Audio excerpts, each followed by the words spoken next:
It's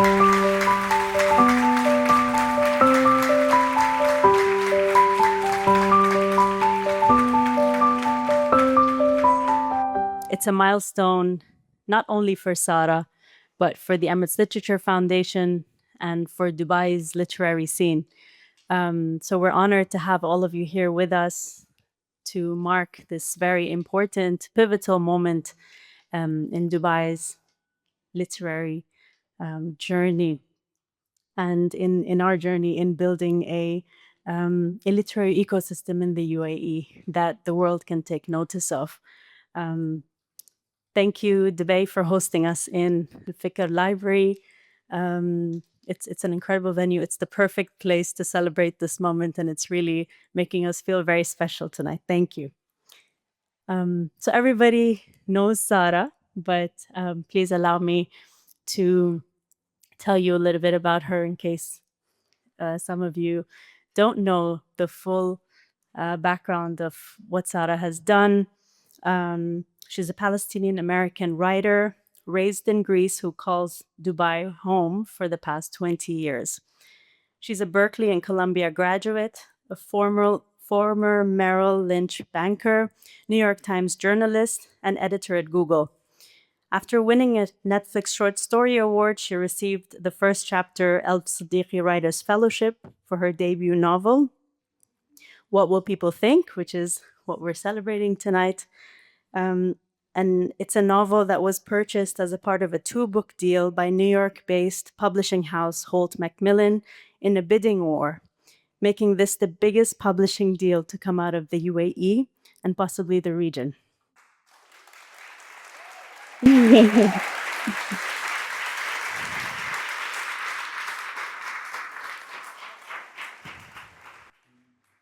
That's not the best part. The book has since been highlighted by the New York Times Book Review, Forbes USA, Goodreads, NPR, a launch at the Harvard Bookstore, and it's only the beginning.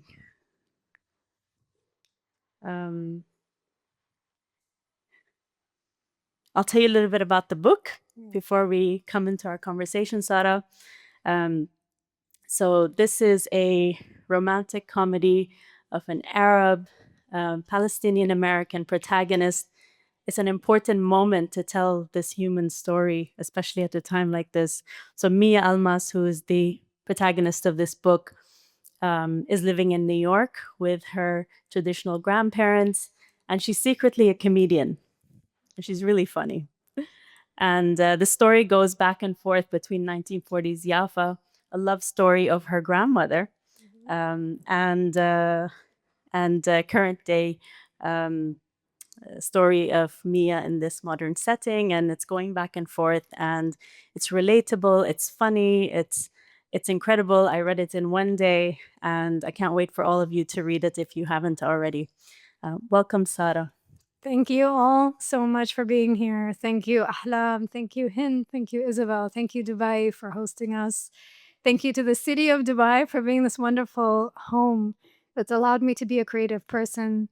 And I could think of no better place to celebrate this lunch. And my heart is beating so fast right now. So thank you. Amazing. Yeah. So let's take this back to when this book was born, 10 years ago, when you started writing it. So tell us a little bit about the inspiration. Where did the story come from? And what has the journey been like? What are the things you've been through the past 10 years? It's funny because when you were describing my background, I was having an out-of-body experience, like it was about someone else, because I'm still that person from 10 years ago who was trying so hard to write an authentic story, wonder if there's a market for it, wonder if I was good at what I was doing. I began writing this when I was pregnant with my son, Adam, who now you can see is a nice, tall 10-year-old. And I stopped while the pandemic happened. I was working these big corporate jobs that demanded all my time. And I continued while pregnant with my daughter, Serene. And now this feels like my third baby. And the story was really a chance for me to explore my own cultural identity. I feel like when I lived in New York, I was at grad school, a lot of people kept asking where I'm from, and I thought I was American because I'm American by citizenship. But everyone would ask me, but where are you really from? And that became kind of the basis of me exploring, well, what does being Palestinian American mean culturally? How can we celebrate that with food, with music? A lot of people bristle when you bring up the idea of Palestine. Why? There's some really beautiful things about it. There are very difficult things happening now, and a lot of people say this is very timely. But so much of the emotion and the issues are things that have been going on for so many years. Some of the scenes in Yafa are inspired by my grandmother, who is here today.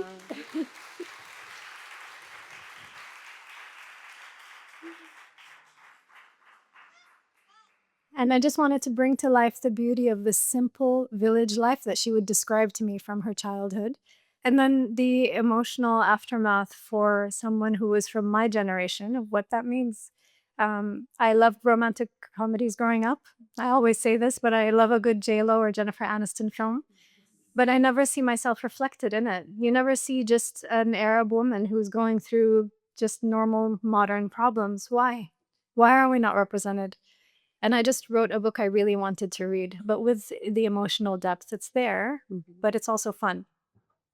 Amazing. And there were struggles along the way in getting to the published deal. And tell us a little bit about what that was like. And then in the moment when you got to that bidding war, and what is a bidding war? Struggles is putting it diplomatically.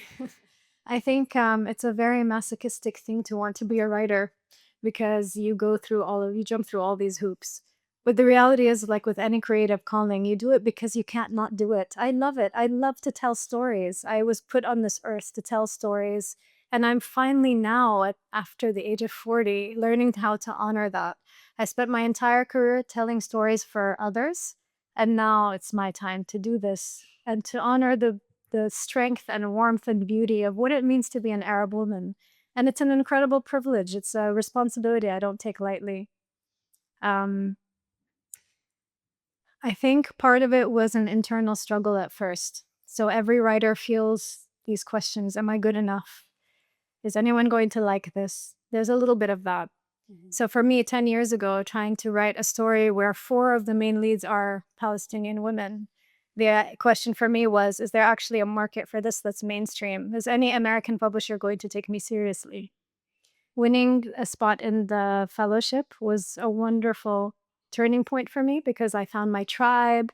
Annabelle Cantario, who's here, was one of the mentors who has read so many of my drafts. I remember a seaside coffee we'd have, and I tell her, I just got another rejection, Annabelle. What is going on?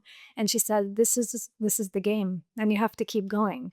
And that's the truth. I won a Netflix award for an excerpt of this book, and that was another turning point of the universe saying, Sarah, pay attention to this. This could lead somewhere. So I think these little things helped.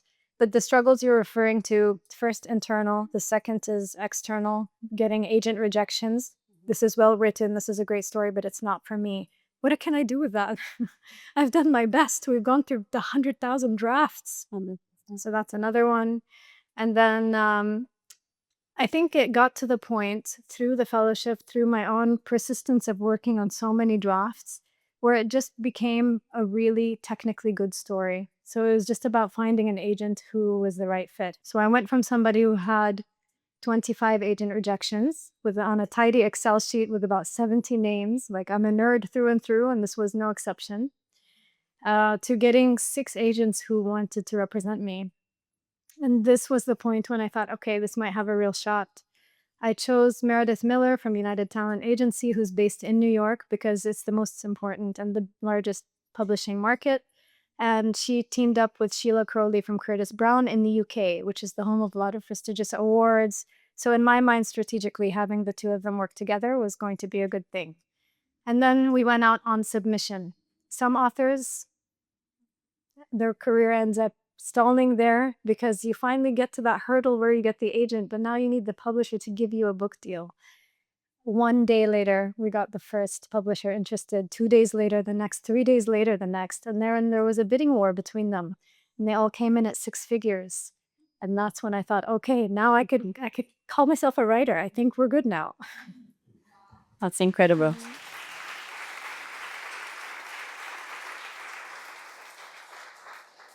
And I want to say, we talked about the fellowship, and Hind, who is the patron of this fellowship, is here with us today. And I really want to thank you for believing in this project, because at the Literature Foundation, this is our cause. This is what we're here to do. We're here to keep putting that puzzle together of things that we need for this to be a really strong literary ecosystem. But without the support of people like you who believe in that vision, who know how important that is for the world, it would have never happened.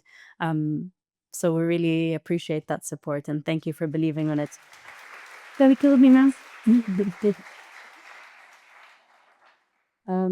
So now the book is out, and it launched on May 19th. It's on bookshelves and in people's hands all over the world. What's that like? Because it's one thing to get the agent, get the publisher, but now it's out there and people are reading it, and there's reviews on Goodreads, and you're getting all these big media interviews. What's that been like for you? It's so overwhelming because, again, a part of me still feels like that young woman who was trying. And I'm still the same person, but now they all like me. It's great. Still the same person. I think when you write something, you hope that someone will connect with it. You're hoping many will connect with it. You're hoping there's going to be some financial inflow from it. Can I make an author? Can I make a career as an author? There needs to be a financial element there. So I had dreamt for so long of securing an agent, getting a book deal, and then suddenly I crossed that threshold, and I'm like, what now? It feels like having a baby, and then the baby's grown up a little and it's gone to nursery, and you don't see it for large chunks of the day. It's out of my hands. And there was a while when I would keep refreshing the Goodreads page to see the latest review. And I remember being totally brokenhearted when I got my first 3-star review. And I'm like, does this person know how long, how hard it took to get it? But you can't please everyone. I think it is not correct to try and write a story that everybody will like, because that actually means you failed. I want to create something that provokes and makes people think, and maybe opens up someone's mind to a culture that they hadn't thought about before, or whatever it is. And I'm so pleased with the press, because for not just for a debut author, even for an established author, getting this kind of attention from these media outlets is incredible. It's incredible. I feel like my agents now appreciate me with new eyes. I feel myself getting a little bit more confident in my calls with them now, because I no longer have to try to impress. And this is a very new feeling for me. And because it's a 2-book deal, I have to immediately get the ball rolling. I took 10 years writing this one. I have 10 months to write the other one. So it also helps to think about that. So it's not just about worrying about what people will think about the reviews, but really thinking of this as a long-term career. Maybe I'll write 10 books and one of them will be a huge hit. Maybe there's a film deal. Maybe there are translation rights. I don't know where the next thing will come from, but I'm trying to be hopeful and take the good press as a sign that things are going to be all right. Amazing. And the Arabic rights have also sold to Jarir, which is huge. That's going to be exciting. So speaking of what will people think, how did you deal with maybe fear of judgment or that shame of writing something that is really raw in a book which every person in the world will read, and everyone who you don't know? And how did you particularly tackle that as an Arab? When I was worried about that and I would ask my husband, he would tell me, don't worry, nobody reads.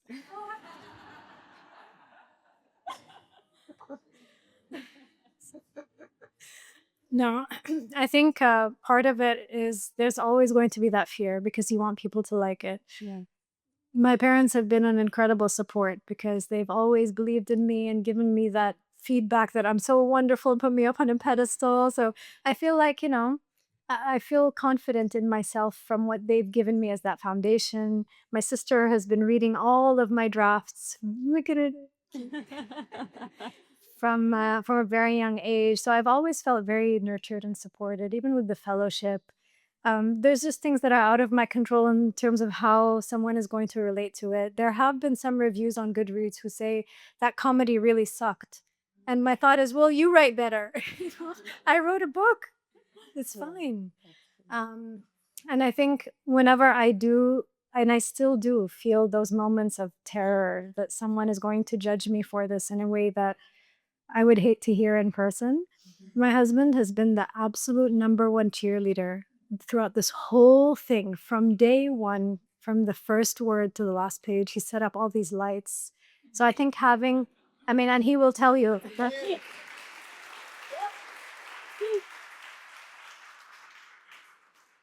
And it's true, it's not just empty words. I think if I had been with a partner who treated my writing as like a cute little hobby, you don't have time for this. You have work, you have kids, you have real life. What are you wasting your time on? I think I may not have pursued it in this way or it would have taken much longer. But I was so blessed to have a partner who from the beginning told me, why are you wasting time with work? You should be doing this. Look what we did. Amazing.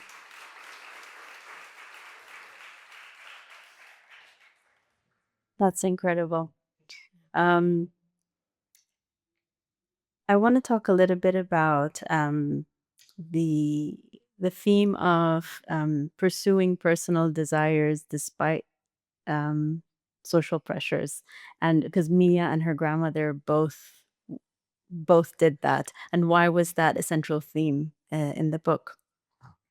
So the title, what people think, is just a play on the word that has traumatized every Arab woman. شو رح يقولوا الناس. See? So from everything from which friends you're going to hang out with, to what you're going to wear, to what you choose to study, to later on who you're going to introduce mama and baba to marry. شو رح يقولوا الناس. It's just this thing that's always weighing on you of every decision you make must have this collective society that is faceless but very important, and you have to please them. And I think the second thing is that the character is a stand-up comedian. So she says things that are, colorful on stage, and she has to not care what people think. So it's just about that journey to authenticity a little bit. It is about balancing. I don't think it's about saying that one way is right and another is wrong. It's just coming of age. It's figuring out who you are. And on a personal note, for me, it was more in terms of my professional career. I spent a long time thinking that success looked like this. And I was on that track and I was burned out and I looked horrible and I was stressed and I didn't have time to nurture my friendships and all of that. And I feel like I found my way back to myself by becoming an author. And it's a great, great privilege. So there is an element of that. I stopped caring about certain factors and started thinking about the things that really mattered to me. And that's where it came in. And is there a chapter or a section in the book where you feel like that's closest to your heart and is at the heart of the story? Yeah, without spoilers, there's a scene towards the very end that I had in mind from the beginning. So I was just waiting to be able to write this scene for years. And it's, I won't ruin it, but it's a wedding scene that takes place in the snow in Central Park. And the people who get married, it's not who you expect. And it's incredibly moving.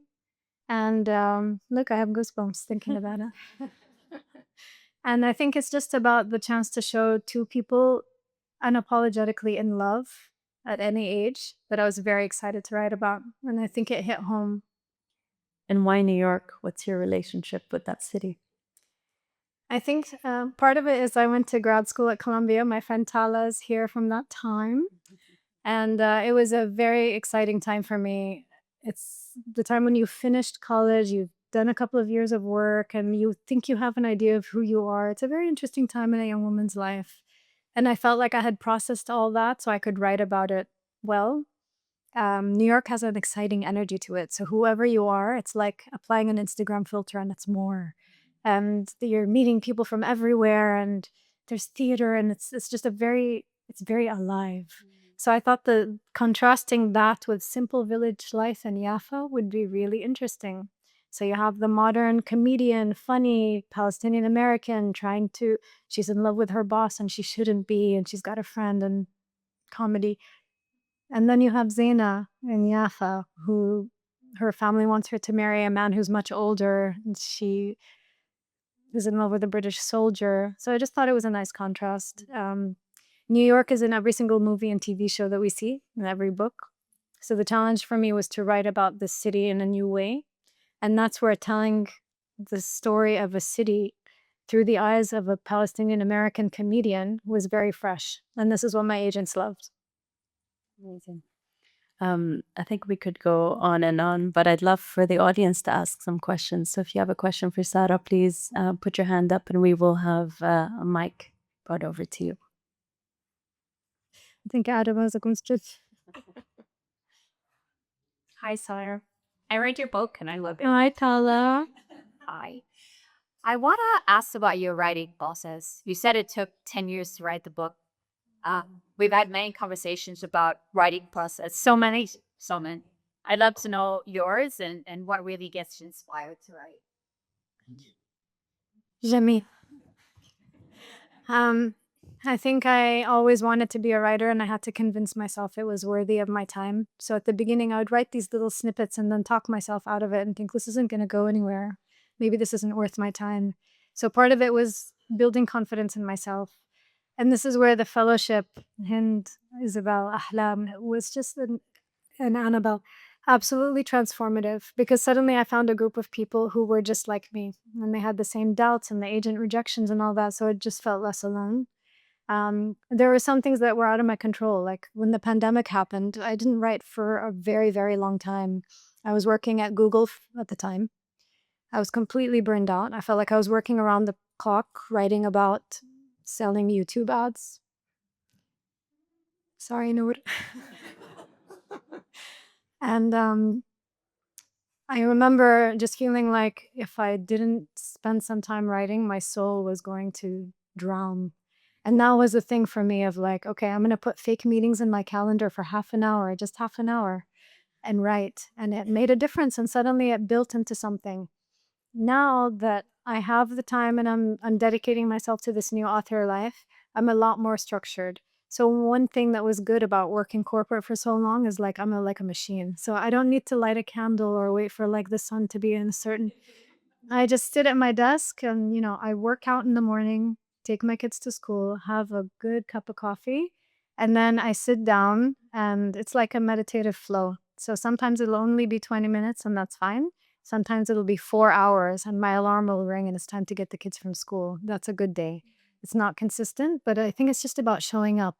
Like you meet that blank page every day and it's like, you're going to be my friend. I'm going to do this. Okay. Any other questions in the back? Yeah.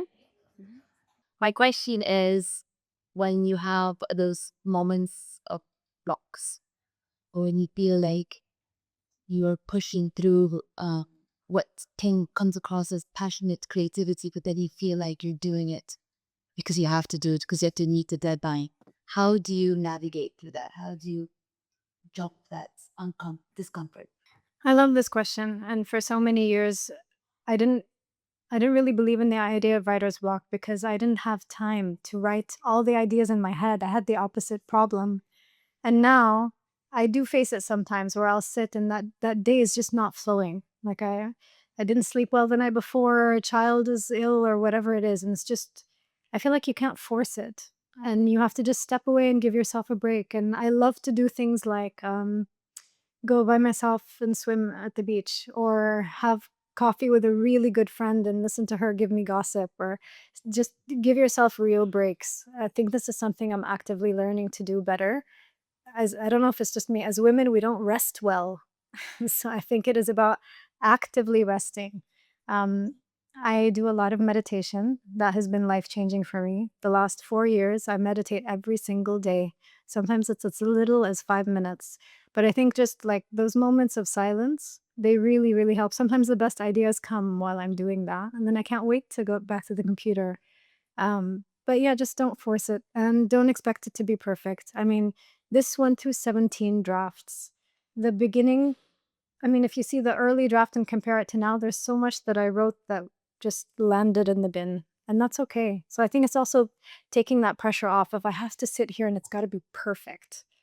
But I don't know, maybe other writers are different. We have Avni here, who's an amazing author. So I think every writer has their own process, and this has been mine. How long have you been writing? And every day, how long have you been writing for the past 10 years? What an excellent question, Adam. Thank you.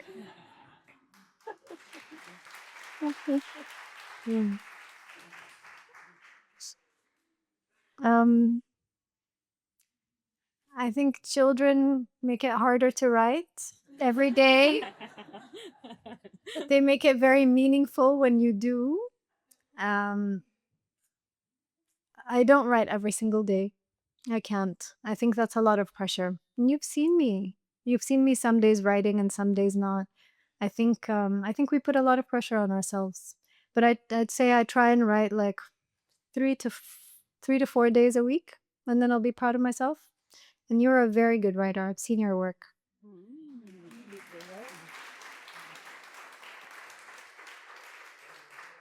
Amazing. I think we have time for one last question, and then we will wrap it up.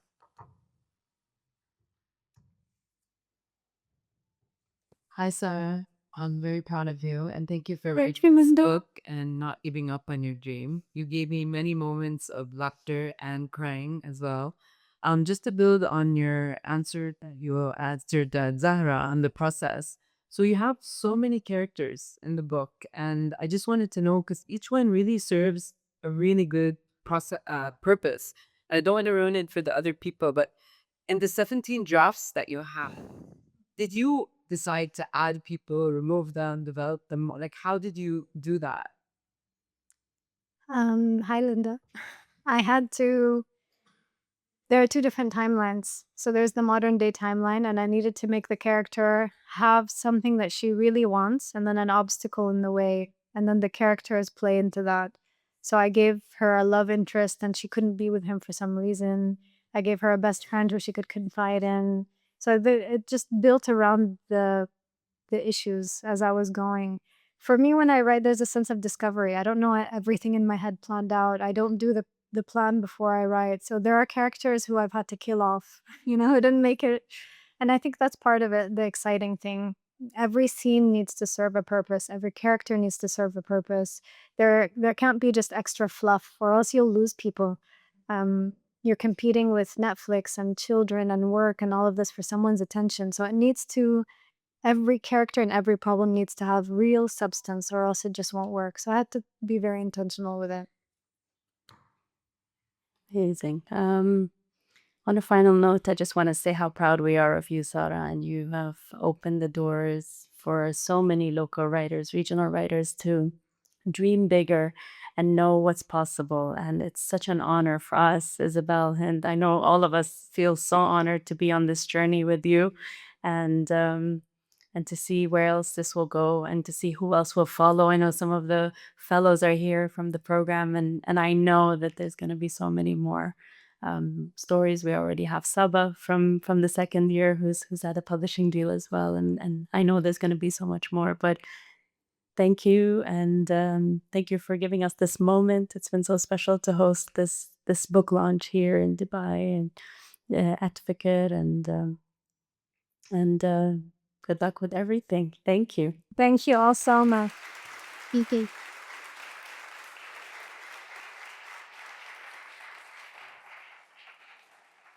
Isabel, would you like to say a few words? Thank you all for making this really special. As somebody who started all of this 17 years ago, and we're all building off the back of the work that you've done. So we'd love to hear from you tonight. First of all, you are a dream come true for us all here. You have given us hope.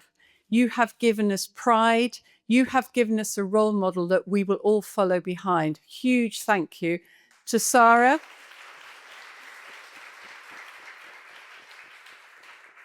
To Hind for believing and trusting, and for Ahlam for dreaming up the wonderful fellowship. I don't know, I'm sure a lot of you have heard of Fellowship of the Ring, Tolkien. This is every bit as good, let me tell you. This fellowship is going to go on that journey of writers from here, those who are from here, those who call this place home, and they're going to develop, and the writing creativity of this city feeds everyone. It is a very unusual place that we wash up on these shores, and it gives us something that nowhere else on this planet can give you. And I look here, and there are so many people here from all over the world, and yet this is home for them. Thanks to the UAE for making this possible for all of us to call Dubai and the UAE home. But let us take our stories to the world. Let them know about what it is like to live here and to be part of this incredible journey. Enjoy and keep up that writing. I can't wait for book 2. I read book 1. I took 2 days, not quite as quick as you, Ahlam. And I was so surprised. And that's always, I think, a fantastic thing when you're reading on this journey, and things surprise you. And it's what the things you almost leave out that you stumble on as a reader, which are incredible. So thank you so much for that. Thank you, Isabel, for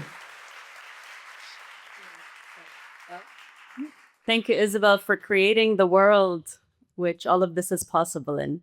So thank you. Thank you all for being here tonight. You've been an amazing audience. Sara will now move on to the book signing queue. So please feel free to get a copy of the book, meet with Sara, and enjoy the rest of your night. Thank you for being here.